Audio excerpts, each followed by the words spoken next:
Yo, hold up, did y'all hear what Jay-Z and Beyoncé just did with their Bel Air mansion? Now, this ain't your average celebrity real estate flex. This is some next-level billionaire chess. So back in 2017, the Carters copped this absolutely ridiculous mansion in Bel Air for a casual $88 million. Yeah, you heard that right, 88 mil.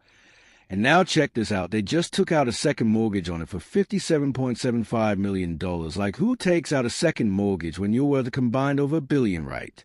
That move had fans scratching their heads like, wait, why would two of the richest people in music history borrow money like that? Is something going on behind the scenes? Are they broke? Spoiler alert. Now, they're not broke at all, but the reason behind this decision might just blow your mind, so let's break this down. Alright, so let's rewind back to 2017. Jay and Bey dropped $88 million on this Bel Air estate, and trust me, this isn't just a house, it's a freaking fortress. We're talking 8 bedrooms, 11 bathrooms, bulletproof windows, a spa, media room, 4 pools, and a basketball court that probably cost more than your whole neighborhood. Now, fast forward a few years to 2021, they decided to take out a mortgage for $52.8 million with Goldman Sachs at a wild low interest rate of 3.15%. That's a kind of rate most of us can only dream about, and with that came a monthly payment of around $226,000 just for the mortgage. Like, that's a whole mansion payment every month for most folks. But here's the kicker. In 2023, instead of selling that Bel Air estate, they went out and bought another house, this time a piece of a property worth $200 million in Malibu. That's now the most expensive home ever sold in California. They just casually made history while house hunting. So they kept the Bel Air spot, didn't sell it, and now in 2024, boom, they take out another mortgage, this time for $57.75 million.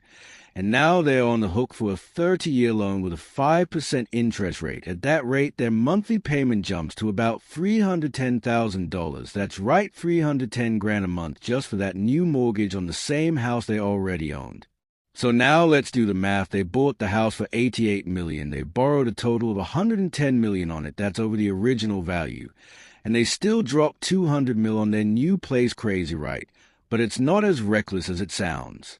See, this is where the strategy kicks in. Jay-Z and Beyoncé aren't just artists, they're business moguls. They know that when interest rates are low and you've got assets like real estate that appreciate over time, it actually makes more sense to borrow against it than to just unload massive amounts of cash that frees up liquidity. So they can invest elsewhere, maybe in a new label, maybe in art, maybe even more real estate. Who knows what plays they're making behind the scenes.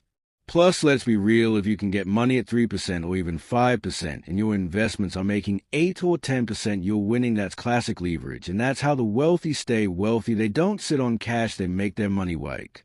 And let's not forget taxes. Mortgage interest is deductible, especially on high-value homes. So it's not just about the monthly payments, it's about the long game.